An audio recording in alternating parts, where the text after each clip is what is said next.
Hello friends, எல்லோரும் எப்படி இருக்கீங்க? கண்டிப்பாக நல்லா இருப்பீங்கன்னு நம்புகிறேன். இது நம்ம என்ன பேச போகிறோம்னு பார்த்தீங்கன்னா, நம்ம எல்லாருக்கும் பிடிச்ச ஜாக் ஃபேன்ஸ் மீட் பற்றி தான் பேச போகிறோம். ஆக்சுவலாக பார்த்தீங்கன்னா, இதுலேயே வந்து ஜாக்கோட ஃபேன்ஸ் மீட் மட்டும் வீக் டேயில் வச்சாங்க. அதுவும் ரொம்ப ஆட் டைமில் வச்சாங்க. 4:00 வச்சாங்க. இதே தீபக்து அருண்லாம் பார்த்தீங்கன்னா சாட்டர்டே சண்டேலாம் வச்சாங்க அப்படிங்கிற மாதிரிலாம் ஒரு சிலது போகுது. அதுதான் எல்லாமே சேனல் ஸ்ட்ராட்டஜி தான். ஜாக்கை பொறுத்த வரைக்கும் வந்து ஸ்டார்டிங்லேருந்தே ஜாக்குன்னு ஒரு தனி பார்ஷியாலிட்டி சேனல் காட்ட தானே செஞ்சாங்க. இது என்ன புதுசா அப்படிங்கிற மாதிரி தான் இருந்தது. ஸோ இதை பற்றிலாம் டீட்டெயிலாக பேசலாம். அதுக்கு முன்னாடி நம்ம சேனலுக்கு ஃபஸ்ட் டைம் வரவங்க சப்ஸ்கிரைப் பண்ணிக்கோங்க. உங்களுக்கு வீடியோஸ் பிடிச்சிருந்தா லைக் பண்ணுங்கள். உங்களுக்கு பிடிச்சவங்களுக்கு ஷேர் பண்ணுங்கள். நம்ம சேனலுக்கு மறக்காமல் கமெண்ட்ஸ் பண்ணுங்கள். ஓகேங்களா? வாங்க கைஸ், இப்போ நம்ம கண்டென்ட்குள்ளே போகலாம். இப்போ தான் வந்து ஃபஸ்ட்டு செக்மெண்ட் ரிலீஸ் ஆயிருக்கு.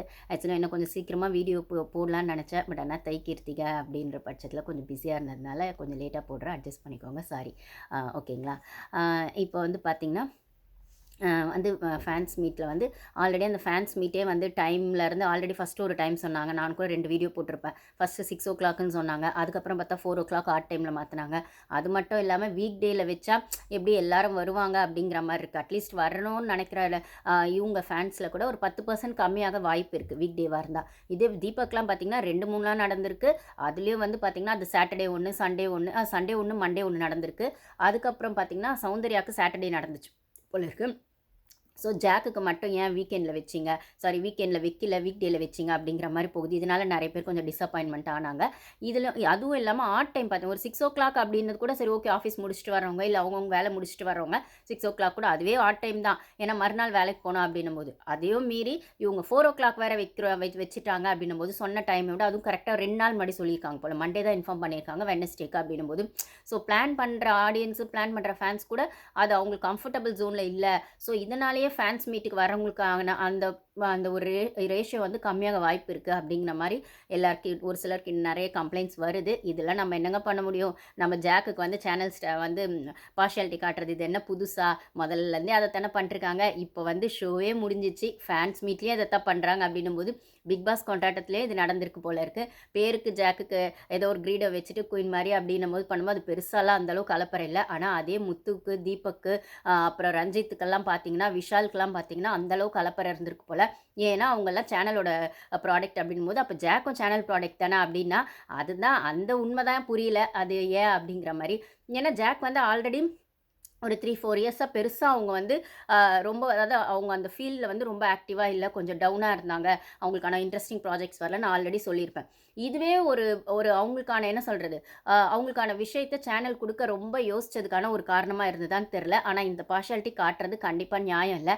நீங்கள் சேனல் ப்ராடக்ட்னா எல்லா சேனல் ப்ராடக்ட்டுக்கும் காட்டணும். இல்லையா சேனல் ப்ராடக்ட் அப்படின்ற கேட்டகரைஸ்லாம் இல்லை, நிஜமாகவே டிசர்விங் கண்டஸ்டன்ஸ் அப்படிங்கிற இடத்துல அதை பண்ணணும். இல்லைனா எல்லாருக்கும் ஒரே மாதிரி ட்ரீட் பண்ணணும். அப்படின்னா இதில் எந்த கேட்டகரியிலையுமே ஜாக்கை வைக்காம ஜாக்குக்குன்னா மட்டும் தனியாக ஒரு நியாயம் அப்படிங்கிறது ஃபேன்ஸ் மீட் வரைக்கும் அது வந்து வெளிப்பட்டிருக்கு அப்படின்னு தான் சொல்லணும். நம்ம பிக் பாஸ் கொண்டாட்டத்தில் இருக்கிறத பற்றி நம்ம அப்புறம் பேசலாம். ஏன்னா இப்போ தான் அதெல்லாம் ப்ரொமோ ஒன்று வந்துட்டுருக்கு. சண்டே வரப்போகுதுன்னு நினைக்கிற எபிசோடு.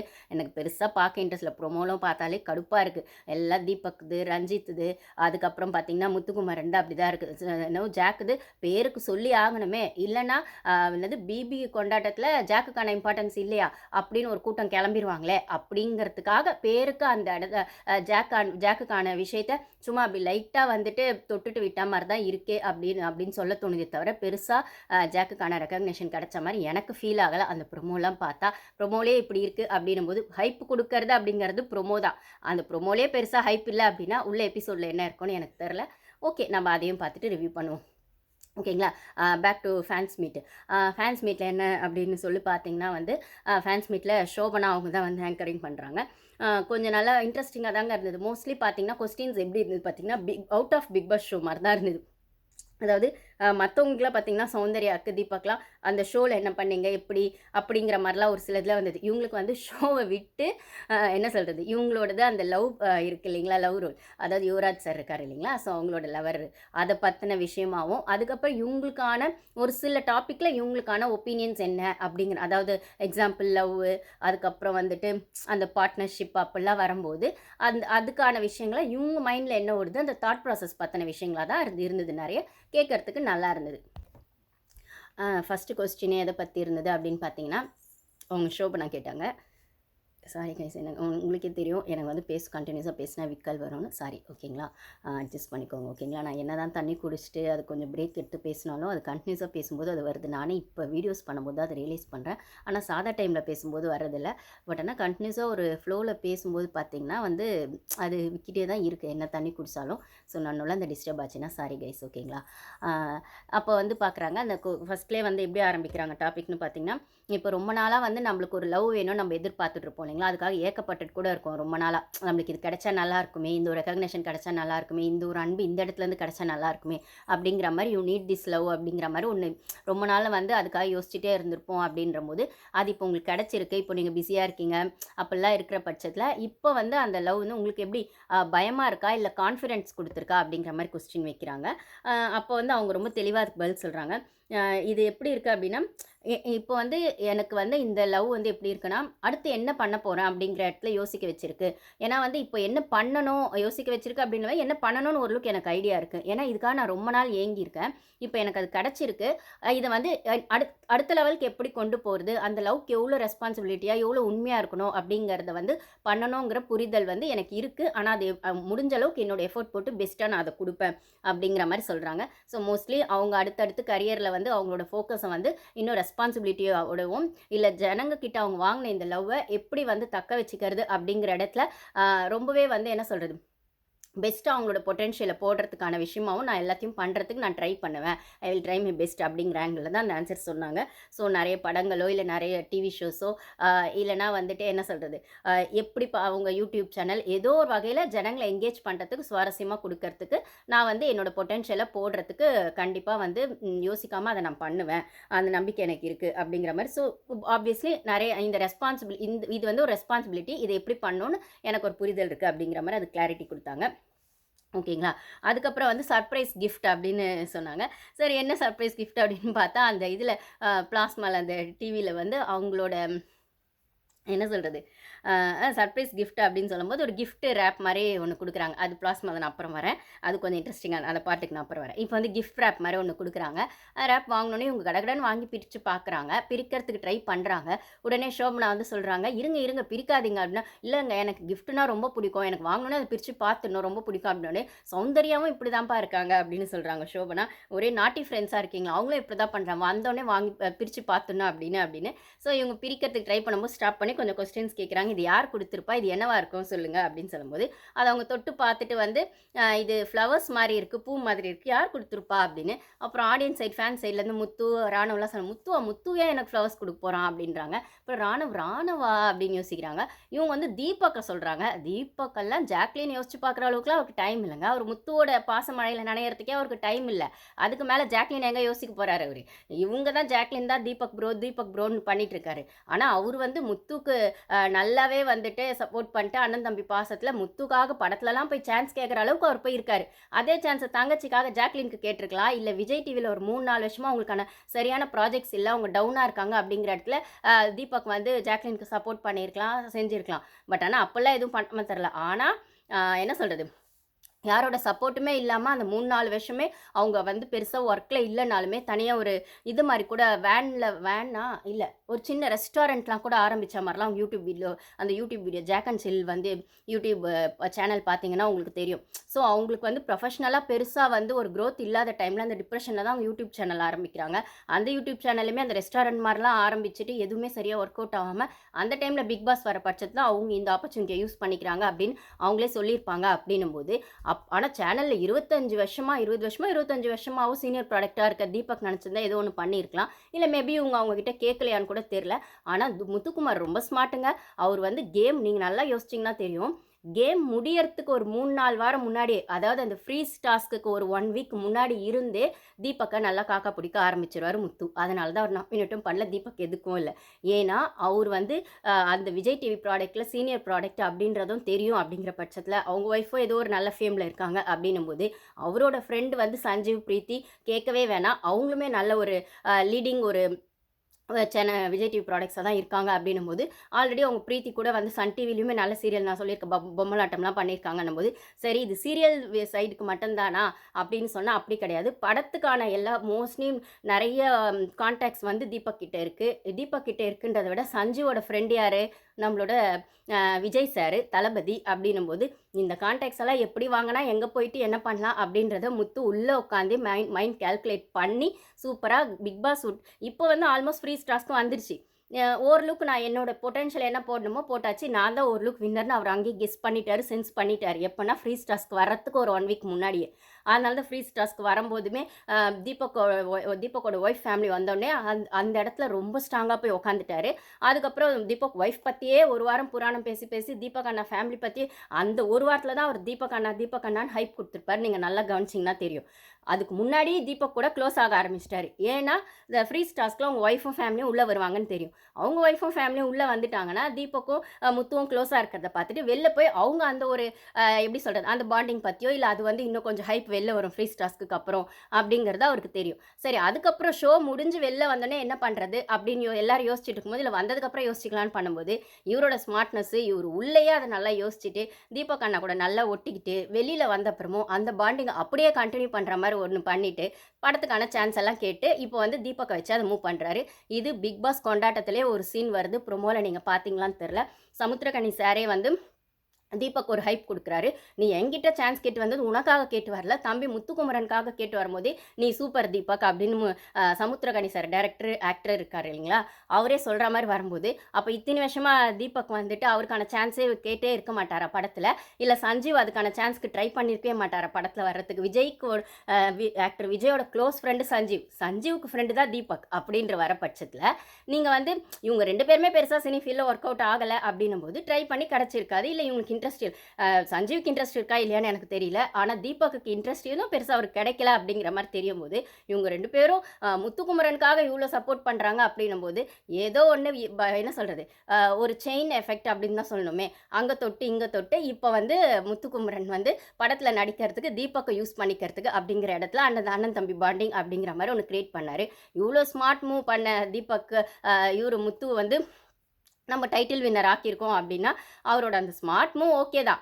பட் ஆனால் அதுக்குன்னு ஜாக்லின்கான ரெக்கக்னேஷனை சேனல் கொடுக்கல, முதல்லேருந்து கொடுக்கல, இப்போ ஒரு ஃபேன்ஸ் மீட்டுக்கு கூட கொடுக்கல, அந்த பிக் பாஸ் கொண்டாட்டத்துலேயும் கொடுக்கல அப்படின்னும் போது அது கொஞ்சம் கஷ்டமாக தான் இருக்குது. ஒரே சேனலில் வேலை செஞ்சாலும் வெளியிலேருந்து வந்த முத்துவுக்கு தீபக் கொடுத்த சப்போர்ட்டை அதே சேனலில் இருக்கிற ஜாக்லினுக்கு உள்ளே இருக்கும்போது தீபக் வந்து ஜாக்லின் என்ன பண்ணார் இல்லை சௌந்தர்யாவை எப்படி ட்ரீட் பண்ணாருன்னு நம்மளுக்கு தெரியும். அப்படின்னும் போது நீங்கள் ஒரு ஆம்பளை சப்போர்ட் பண்ணுறதுல வந்து ஓகே அது உங்கள் இஷ்டம், நீங்கள் தம்பியை சப்போர்ட் பண்ணுங்கள். ஆனால் அதே ஜாக்லின் உங்கள் அண்ணான்னு தானே சொல்லிச்சு, நீங்கள் உள்ளே அந்த பொண்ணுக்கு சப்போர்ட் பண்ணல, வெளியிலேயும் வந்துட்டு அந்த பொண்ணுக்கான விஷயமா பெருசாக நீங்கள் எதுவும் பேசலை பண்ணலை.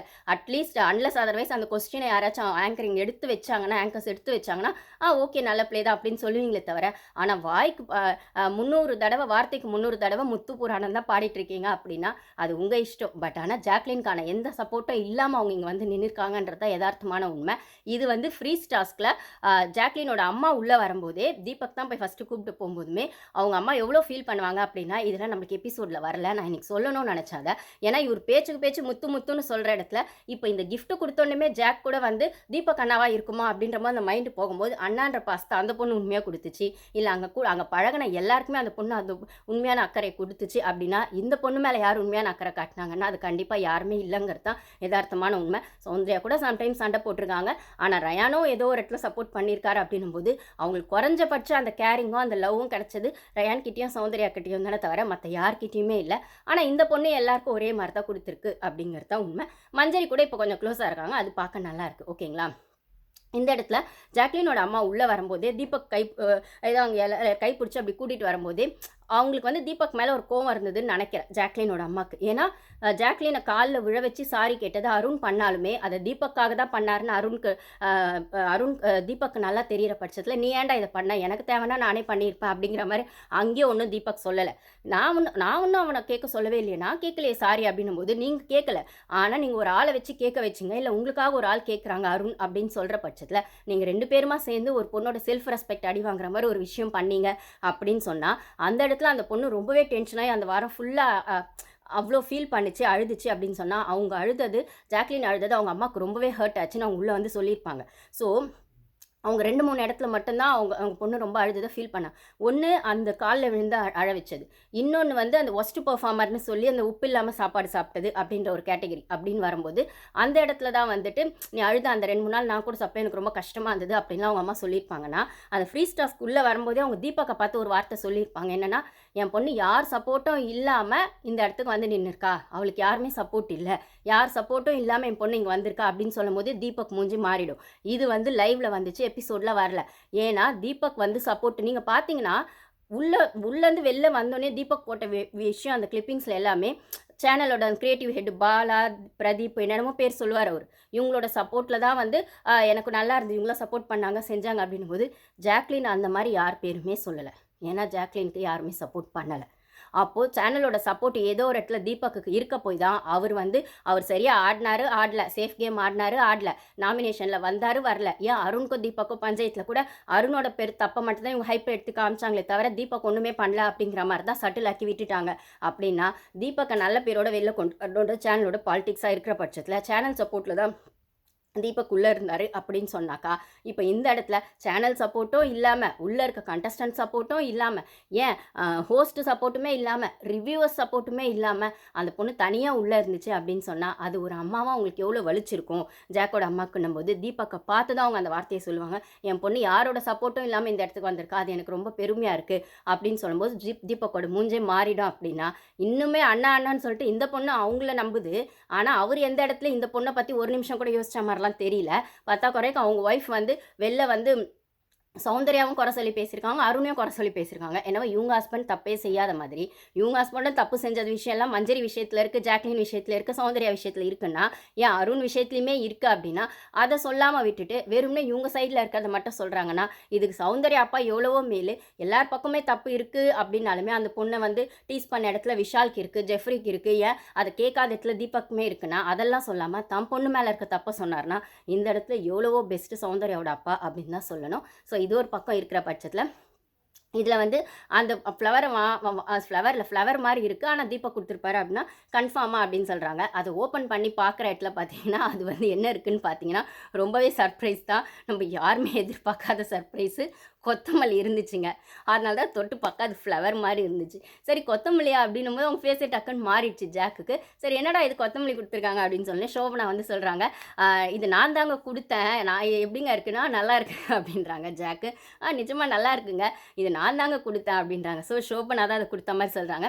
ஸோ அவங்க என்ன மீன் பண்ண வராங்க அப்படின்னு சொன்னா, இவங்களோட லவர் இருக்காங்க இல்லைங்களா? ஸோ நெக்ஸ்ட் அதுதான். அந்த கொத்தமல்லி இது என்னங்க விஷயம்? கொத்தமல்லி அப்படின்னு சொல்லி கேட்குறாங்க.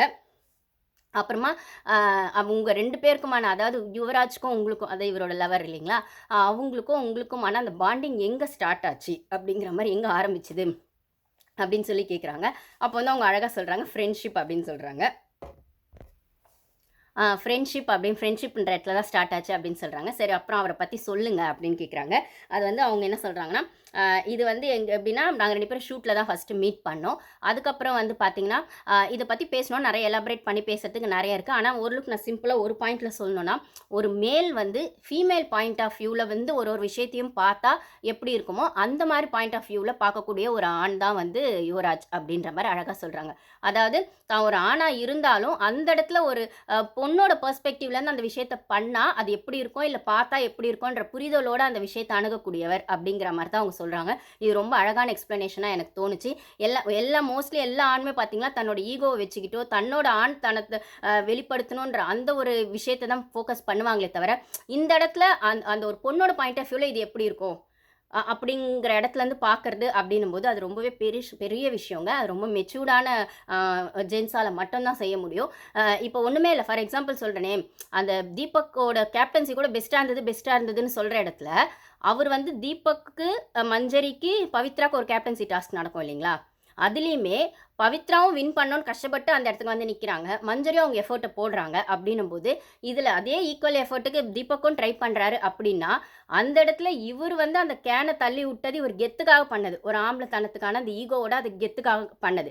ஆனா அந்த இடத்துல அதே ஒரு பொண்ணு பண்ணியிருந்தா, இந்த ஷோவோ, இந்த டாஸ்க்கோ அத ஒத்துட்டு இருக்குமா அப்படின்னு கேட்டா, ஏன் அதே தீபக்கே வந்து என்ன ஒரு திமிரு, என்ன ஒரு கோவம், இப்படியா டாஸ்க் விளையாடுவாங்க? டாஸ்க்கு தான்னாலும் அது விளையாடும்போது பார்த்தீங்களா, அதுல எவ்ளோ கோவம் இருந்தது, எவ்ளோ வெறி இருந்ததுன்னா, அதே தான் தீபக்குக்கும் இருந்தது. ஆனால் அதை கெத்தன்னு சொல்லி இந்த சமூகம் அதை மாற்றி சொல்லுது அப்படின்னு சொன்னால், இப்போ வந்து இந்த இடத்துல அது ஒரு பொண்ணோட பெர்ஸ்பெக்டிவ்ல அந்த இடத்துல ஒரு பொண்ணு, ஏன்னா ரஞ்சித்துக்காக தீபக் விளையாடினாரு அப்படின்னு தான் அவர் சொன்னார், ஓகேங்களா. பட் ஆனால் அந்த இடத்துல அவர் மஞ்சரிக்காகவோ பவித்ராக்காகவோ விளையாடி இருக்க வேணாம். ஆனால் அவங்க கேமை ஆடுறதுக்கு இவர் டிஸ்டர்ப் பண்ணாமல் இருந்தாரானா கண்டிப்பாக டிஸ்டர்ப் பண்ணார். ஜாக்லினோட கேமையும் டிஸ்டர்ப் பண்ணார், அருணை வச்சு சாரி கேட்க வச்சதில். சௌந்தர்யாவோட கேமையும் டிஸ்டர்ப் பண்ணார், அந்த பொண்ணு தெரியாமல் அந்த பிங்க் ஷர்ட் அந்த தொட்டுச்சு அப்படின்னும் போது அந்த இடத்துலையுமே இதைத்தான் கான்ட்ரவர்சியாக பேசியிருக்காங்க தீபக்கோட ஒய்ஃப். அந்த இடத்துல ஒரு பொண்ணு வந்து தொட்ட உடனே வந்து நீங்கள்லாம் சப்போர்ட்டுக்கு வரீங்க, தீபக் கத்தினார் ஆட்டிடியூட்னு சொல்லிட்டு. இதே ஒரு பையன் பண்ணியிருந்தா நீங்கள் சும்மா விட்டுருப்பீங்களா? சோஷியல் மீடியாவில் எப்படி நெட்ஃப்ளிக்ஸ் அது இதுன்னு போட்டு எல்லாத்துலேயும் போட்டு கிழிச்சிருப்பீங்க. அது என்ன ஒரு பையனோட பெர்ஸ்பெக்டிவ்லேருந்து பொண்ணோட பெர்ஸ்பெக்டிவ்லேருந்து நியாயம் பார்க்குறவங்க ஒரு பையனோட பெர்ஸ்பெக்டிவ்லேருந்து அதை பேசலாம் இல்லை, ஏன் பேசக்கூடாது? ஒரு பொண்ணுக்கு அந்த உரிமை இருக்குது, தன்னோட பர்மிஷன் இல்லாமல் தன்னை டச் பண்ணக்கூடாதுன்னா இதே ஒரு ஆம்பளை சொன்னால் இந்த சமூகம் தப்பாக பார்க்குது அப்படின்னா, இதே கேள்வியை நான் திருப்பி கேட்குறேன். அவங்கள சிவரஞ்சனி மேடம், அவங்க ஒய்ஃப் பேர் சிவரஞ்சனி தானே. ஸோ இது எப்படி நான் திருப்பி கேட்குறேன் அப்படின்னா, ஓகே நீங்கள் சொல்கிற பாயிண்ட் லாஜிக்கலாக ஒத்துக்கலாம். ஓகே அந்த அவர் வந்து தன்னோட பர்மிஷன் எல்லாம் தொடக்கூடாதுன்னு சொன்னது கரெக்டு தான், அந்த பொண்ணு தெரியாமல் போய் தொட்டது தப்பு தான். பட் ஆனால் அந்த இன்டென்ஷனில் அந்த பொண்ணு தொடலைன்னு அதை நியாயப்படுத்துகிற வகையிலேயே வச்சுக்கிட்டாலும், ஆனால் ஒரு இன்டென்ஷனோட பிளான் பண்ணியே விஷால் வந்து சௌந்தர்யாவை பேசும்போது அந்த இடத்துல இருக்கிற தீபக்கு ஜென்யூனாக இவ்வளோ கரெக்டாக பேசுகிற தீபக்கு, நீ வந்து ஒரு பொண்ணு இல்லாத இடத்துல அந்த பொண்ணை பற்றி தப்பாக பேசுகிற, ஒரு சோஷியல் மீடியாவில் இந்த மாதிரி பேசுகிற, இப்படி பண்ணாத விஷால் அப்படின்னு ஏன் அட்வைஸ் கொடுக்கல? தன்னோட பர்மிஷன் இல்லாமல் ஒரு பொண்ணு வந்து தொட்டாலுமே அது தப்புன்னு இவ்வளோ கரெக்டாக வந்து தீபக் ஒய்ஃப் பேசுகிறாங்கன்னா, அப்போது அதே இடத்துல ஒரு பொண்ணா இவங்க வந்து இல்லைங்க அந்த பையன் பேசும்போது நீங்களுமே கேட்டிருக்கலாம். அப்போ வந்து அந்த பொண்ணோட பர்மிஷன் இல்லாமல் அந்த பொண்ணு முன்னாடி நீ பேசுனா வேற, அந்த பொண்ணுகிட்ட நீ சாரி கேட்குறியோ இல்லை அந்த பொண்ணு அதை வந்து ஒத்துக்குதோ ஒத்துக்கலையோ நீங்கள் சண்டை போடுறீங்களோ வேற. பட் ஆனால் இந்த இடத்துல அந்த பொண்ணு இல்லை விஷால், நீ அந்த ஒரு பொண்ணை பற்றி பேசுகிற, அது சரி கிடையாது, அப்போ வந்து நீ பண்ணுறது சரியில்லை அப்படின்ற மாதிரி அந்த இடத்துல ஒரு பொண்ணுக்கான விஷயத்த தீபக் ஏன் எடுத்து வைக்கலன்னு ஒரு பொண்ணா தீபக்கோட ஒய்ஃப் ஏன் அந்த இடத்துல அது பாயிண்ட் அவுட் பண்ணலை? தன்னோட புருஷனுக்கான நியாயம் பேசுறது தப்பு இல்லை, ஆனால் அதே சமயத்தில் தன்னோட புருஷன் தப்பு செஞ்சிருக்காரு அப்படின்னும் போது நீங்கள் ஒரு ஷோவே முடிஞ்சதுக்கப்புறம் வந்து அந்த பொண்ணை தப்புன்னு சொல்கிறீங்க அப்படின்னா, உங்கள் ஹஸ்பண்ட் மேலே அந்த பொண்ணு சம்மந்தப்பட்ட இன்னொரு விஷயம் இருக்குது. விஷால் கூட சேர்ந்து விஷால் பேசும்போது தீபக் அங்கே இருந்தார்னு நீங்கள் அதையும் சேர்த்து தானே சொல்லணும். இந்த இடத்துல தீபக் பண்ணது எனக்கு பிடிக்கல, அதே மாதிரி சௌந்தர்யா பண்ணதும் பிடிக்கல அப்படின்னு சொல்லியிருந்தா அது ஓகே நியூட்ரல். ஆனால் நீங்கள் அதை சொல்லலையே சிவரஞ்சினி.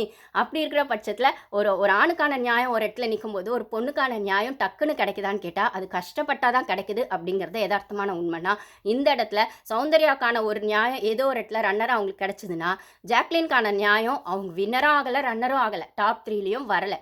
பட் ஆனால் அவங்க மக்கள் மனசில் நின்னாங்க அப்படின்னா, இதுதான் இந்த பிக் பாஸ் ஷோவில் ஏதோ ஒரு இடத்துல அவங்களுக்கான ரெக்கக்னேஷனை சேனல் கொடுக்கணும்னு நினைக்குதோ நினைக்கலையோ, ஆனால் ஆட்டோமேட்டிக்காக ஒரு மேஜிக் ஒரு சிலருக்கு நடக்கும்னா அப்படி மேஜிக் நடந்தது தான் ஜாக்குக்கு நடந்தது. ஓகேங்களா, சேனல் கொடுக்கல அப்படின்னாலுமே. ஸோ இந்த இடத்துல இந்த மாதிரி விஷயங்களை ஒரு ஜென்ஸ் வந்து விமனோட பெர்ஸ்பெக்டிவ்லேருந்து அதை பார்க்குற ஒரு மெச்சூர்டு காய் வந்து யுவராஜ் அப்படின்னு ஜாக்லின் சொல்லும் போது அவர் மேலே ஒரு தனி ரெஸ்பெக்டே நம்மளுக்கு வருது. ஸோ அப்படிப்பட்ட ஒருத்தரோட சப்போர்ட் இருக்கிற பட்சத்தில் தான் அவங்களால அந்த கேமில் ஃபுல்லாக ஃபோக்கஸ் பண்ண முடியுது. அதாவது நம்ம என்னவா உள்ளே தெரிஞ்சாலும் நம்மளை ட்ரஸ்ட் பண்ணுற ஒரு 3 பேர் வெளில இருக்காங்க அப்படின்ற நம்பிக்கையை ஃப்ரீ டாஸ்கில் அவங்க அம்மாவாகட்டும், அவங்க இன்னொரு ஃப்ரெண்டு வந்தாங்க இல்லைங்களா, அவங்க பேர் எனக்கு தெரில, ஜாக்லினோட ஃப்ரெண்ட், அவங்களாகட்டும், அதுக்கப்புறம் யுவராஜ், இவங்க 3 பேரும் போய் அந்த ஒரு பெரிய கான்ஃபிடென்ஸை ஜாக்கு கொடுத்தாங்க, மறுக்க முடியாத உண்மை. இதையுமே இவங்க இந்த ஷோல சொல்றாங்க. ஏன்னா இவங்க இது எப்படி சொல்றாங்க அப்படின்னா, யுவராஜ் வந்து அப்படி வந்து லேடிஸோட பெர்ஸ்பெக்டிவ்ல வந்து பார்க்கக்கூடிய ஒரு ஆண் அப்படின்னும் போது, இப்போ இந்த ஷோ பார்த்துட்டு இருக்கிறதுல உங்களை கூட எவ்வளோ ஜென்ஸ் வந்து இப்போ இந்த விஷயத்த ஒரு பொம்பளை புள்ள பண்ணால் அதை வந்து ஒரு இன்ஸ்பிரேஷனாக என் வீட்டில் இருக்க ஒரு பொம்பளை குழந்தையோ, என் அக்கா தங்கச்சிங்களோ, என் அம்மாவோ, என் ஒய்ஃபோ இதை பண்ணுறதுக்கான ஒரு இன்ஸ்பிரேஷனாக இருக்கும் அப்படின்னு ஒரு ஆண் யோசிக்கிற இடத்துல தான் விமனுக்கான ஒரு ரெக்கக்னேஷன் கிடைக்கிறதாகட்டும், இல்லை அந்த விமனை அந்த மென் அந்த உமனை வந்து அந்த மேன் எவ்வளோ ரெஸ்பெக்ட் பண்ணுறாரு அப்படிங்கிற இடத்துல ஏதோ ஒரு இடத்துல நான் யாருக்கோ ஒருத்தங்களுக்கு இன்ஸ்பிரேஷனாக இருக்கேன் அப்படிங்கிறதுல யுவராஜோட பார்ட் வந்து நிறைய இருக்குது. என்னை வந்து அவன் வந்து எந்த அளவுக்குன்னா டீச்சராகவும் ட்ரீட் பண்ணுவான். சம்டைம்ஸ் வந்து நான் ஏதாவது நல்லா சொன்னேன், நல்லா இருந்ததுன்னா ஓகே சூப்பர்னு ஒரு டீச்சராகவும் ட்ரீட் பண்ணுறது. சம்டைம்ஸ் நான் சரியாக செய்யலைன்னா நீ சரியாக செய்யலைன்னு என்னை ஒரு கிட்டு மாதிரி ட்ரீட் பண்ணுற வரைக்கும் ரெண்டுமே யுவராஜ் என்ன பண்ணுவான் அப்படிங்கிற இடத்துல அழகாக அவங்களுக்குள்ளே இருக்க அந்த பாண்டிங்கை அவங்க எடுத்து வச்சாங்க. அதாவது நீ எப்படி இருக்கியோ அப்படியே இரு, ஐ அக்செப்ட் த பர்சன் அப்படிங்கிற மாதிரி அப்படின்னு சொல்கிற இடத்துல யுவராஜ், அதாவது நீ நீ என்னவா இருக்கியோ அந்த மாதிரி இரு, எனக்கு அது நான் அப்படியே உன்னை ஒத்துக்கிறேன் அப்படின்னு சொல்கிற இடத்துல யுவராஜ் இருப்பார் அப்படிங்கிற மாதிரி இவங்க அழகாக ஒன்று சொல்கிறாங்க. இது மட்டும் இல்லாமல் அந்த கேமில் வந்து இவங்க எப்படி ஆடி இருந்தாலுமே அதை வெளில வந்தப்புறமே யுவராஜ் என்ன சொன்னார் அப்படின்னா, நீ வந்து கேமில் நீயாக தான் இருந்தங்கிறது ஒன்று இருக்குது. உனக்கு ஃபஸ்ட்டு 2-3 வீக்ஸ் வந்து நெகட்டிவ் ஷேடுமே இருந்தாலும் அந்த கேமில், ஆனால் அதுக்கப்புறம் அதாவது ஜனங்களுக்கு வந்து அது புரிஞ்சிக்க டைம் எடுக்கும் அப்படின்னா அந்த நெகட்டிவ் ஷேட் ஸ்டார்டிங் வந்ததுலையுமே தப்பு இல்லை 2 or 3 வீக்ஸு. ஏன்னா உனக்கு வந்து ஜனங்கள்கிட்ட அதை புரிய வைக்கிறதுக்கோ கொண்டு போகிறதுக்கோ அந்த டைம் எடுத்துச்சுன்னா அந்த இடத்துல நெகட்டிவாக நீ இருந்து அதுக்கப்புறம் அது உனக்கான ஒரு பாசிட்டிவாக மாறுற இடத்துல நெகட்டிவாக இருந்ததும் நீ தான், அப்புறம் பாசிட்டிவாக மாறினதும் நீ தான், ரெண்டுமே நீ தான் அப்படிங்கிற படத்தில் நீயாக தான் இருந்திருக்க. அது எனக்கு ஹாப்பி தான். I am proud of you. நாங்கள் உன்னை எப்படி பார்த்தோமோ அது எங்களுக்கு தெரியும். ஆனால் நீ எப்படிங்கிறது இப்போது ஃபுல்லாக ஊருக்கே தெரிகிற பட்சத்தில் நீயாக இருந்திருக்கன்றது எங்களுக்கு ஹாப்பி அப்படின்னு அவர் வந்து இவங்களோட கேம் பற்றி பேசியிருக்காரு. அப்புறம் ஃபஸ்ட்டு அவங்க வெளில வந்தோடனே என்ன சொன்னார் அப்படின்னா, நல்லா தூங்கு ஃபஸ்ட்டு அப்படின்னு சொன்னதாக சொல்கிறாங்க. ஏன்னா இவங்களுக்கு வந்து கொஞ்சம் மைண்டில் எதாவது ஓடிட்டே இருந்தால் ஸ்ட்ரெஸ் ஆனால் இவங்க சரியாக தூங்க மாட்டாங்க போல இருக்குது. அது நிறைய பேருக்கு இருக்குங்க, எனக்குமே இருக்குது. மைண்டில் அது ஓடிட்டே இருக்கும், அந்த டிஸ்டர்பன்ஸ் அந்த ஸ்லீப் இருந்துகிட்டே இருக்கும்.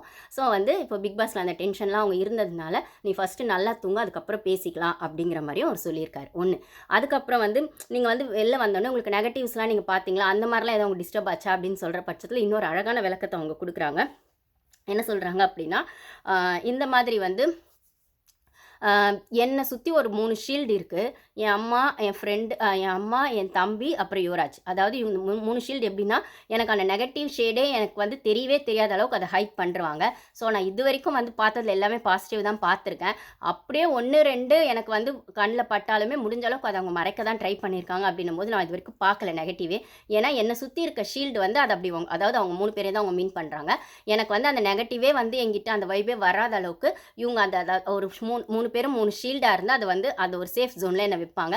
அப்படி தான் என்னை வச்சுருக்காங்க. ஸோ நான் இது வரைக்கும் பார்த்ததில் மோஸ்ட்லி நான் வந்து பாசிட்டிவ் தான் நான் பார்த்துருக்கேன் அப்படிங்கிற மாதிரி அவங்க சொல்கிறாங்க. ஸோ அவங்க 3 பேரை அதுக்கப்புறம் வந்து அந்த ஃப்ரீஸ் டாஸ்கில் இவங்க 3 பேர் உள்ளே வந்தாங்க இல்லைங்களா, அவங்க கேர்ள் ஃப்ரெண்ட் ஒருத்தங்க, அப்புறம் யுவராஜ், அதுக்கப்புறம் வந்து அவங்க அம்மா. இவங்க 3 பேர் அந்த ஃப்ரீஸ் டாஸ்கில் உள்ளே வந்து இவங்களுக்கு பெரிய பூஸ்டப்பாக இருந்தது அப்படின்னு அவங்க மீன் பண்ணுறாங்க. ஏன்னா அந்த இடத்துல வந்து அந்த கேம் ஷோவில் நம்ம நிறைய வந்து முன்னாடி பேசியிருப்போம், இல்லை நிறைய நம்மளை பற்றி பின்னாடி பேசியிருப்பாங்க. அப்படிலாம் போது வெளில எப்படி இருக்கோ என்னமோ நம்மளை திட்டிக்கிட்டே இருப்போம். ஏன்னா அந்த அந்த எபிசோட்லேயே நம்ம பார்த்துருப்போம். ஜாக் வந்து ரொம்ப ஃபீல் பண்ணுவாங்க, நான் எவ்வளோ செஞ்சாலும் என்னை யாரும் அப்ரிஷியேட் பண்ண மாட்டாங்க, என்னை வந்து குறை சொல்லிட்டே இருக்காங்க, ஆனால் நான் எல்லாருக்கும் அப்ரிஷியேட் பண்ணுறேன்ல, ஒரு நல்ல விஷயம் பண்ணால் நான் வந்து கிட்ட போய் உட்காந்து அவங்களுக்கான ஒரு பாசிட்டிவ் வைப் கொடுக்குறேன்னா எனக்கு யாருமே அதை கொடுக்கலையே அப்படிங்கிற மாதிரிலாம் அவங்க அப்பயே ஃபீல் பண்ணியிருப்பாங்க. நம்ம அதை தான் அவங்க மீன் பண்ணுறாங்க. ஆனால் இவங்க 3 பேர் உள்ளே வந்து என்ன நம்மளை அப்படியே ஃபுல்லாக தாங்குகிற ஒரு கூட்டம் இருக்கும் இல்லைங்களா, அந்த மாதிரி என்னை 3 பேரும் வந்து உள்ளே அந்த தாங்கின மூமெண்ட்ஸ் வந்து எனக்கு சூப்பராக இருந்தது. அந்த வைப்பு நான் உள்ளே இருந்த அந்த 1 or 3 டேஸ்லையுமே நான் ரொம்ப ஹாப்பியாக இருந்தேன். அந்த 1 hour தான் அப்படின்னாங்க. எக்ஸாக்ட்லி ரொம்ப ட்ரூங்க. 100%ல் 200% ட்ரூ. அந்த 1 hour தான் ஜாக் வந்து அவங்க ஃபில்ட்ரு, அதாவது நம்ம எப்படி பேசினா நம்மளை ஜட்ஜ் பண்ணுறாங்களோ அப்படின்னு ஃபில்ட்ரு பண்ணி பேச வேண்டிய இடத்துக்கான ஒரு ஷோவில் இருக்கும்போது நம்மளா இருக்கலாம் அப்படின்னு அவங்க யோசிச்சு இருந்த இடம்னு பார்த்தீங்கன்னா அவங்க அம்மா கிட்டேயும் அவங்க ஃப்ரெண்ட்ஸ் 2 பேர்கிட்டையும், அதாவது யுவராஜ் கிட்டேயும் அந்த இன்னொரு கேர்ள் ஃப்ரெண்ட் கிட்டேயும் அப்படின்னும் போது அதுதான் அவங்களுக்கான அந்த ஃபுல் செரிஷ் மூமெண்ட்ஸாக இருந்தது அப்படிங்கிறத அவங்களுமே சொல்லியிருக்காங்க. அந்த 1 hour தான் அப்படின்னு, அந்த 1 or 3 டேஸில் அந்த 1 hour அப்படிங்கிறது எவ்வளோ பெரிய விஷயம்னு பாருங்கள். கண்டிப்பாக அது ஜாக்குக்கு வந்து நிஜமாகவே அதாவது அவங்கள யாருமே கொண்டாட கூட வேணாங்க, ஆனால் குறை சொல்லிகிட்டே இருந்தது இருக்குல்ல, குத்தி காட்டிக்கிட்டே இருந்தது இருக்குல்ல, இல்லை அவங்க எது செஞ்சாலும் உட்காந்தா குத்தம் எழுந்தா குத்தம்னு சொன்னது இருக்குல்ல, அப்படிப்பட்ட ஆளுங்களுக்கு நடுவில் நம்மளை தாங்குகிற ஒரு 3 பேர் வராங்க, நம்ம செஞ்சது சரின்னு சொல்கிற ஒரு 3 பேர் வராங்க, இல்லைனா நம்ம என்ன செஞ்சுருந்தாலும் அதுக்குள்ளே இருந்த நியாயத்தை புரிஞ்சுக்கிறதுக்கான ஒரு 3 பேர் வராங்க அப்படின்னும் போது அதுக்கான வேல்யூவே தனினா அந்த வேல்யூ வந்து அவங்க ஃபீல் பண்ண அந்த மூமெண்ட்ஸை அவங்க ரொம்ப அழகாக ஷேர் பண்ணாங்க. இன்னும் கொஞ்சம் விஷயங்கள் லவ் பற்றி அவங்க ஷேர் பண்ணாங்க, செல்ஃப் ரெஸ்பெக்ட் பற்றி ஷேர் பண்ணாங்க. அதை பற்றிலாம் நம்ம நெக்ஸ்ட் வீடியோவில் பார்ப்போம் கைஸ். தேங்க்யூ.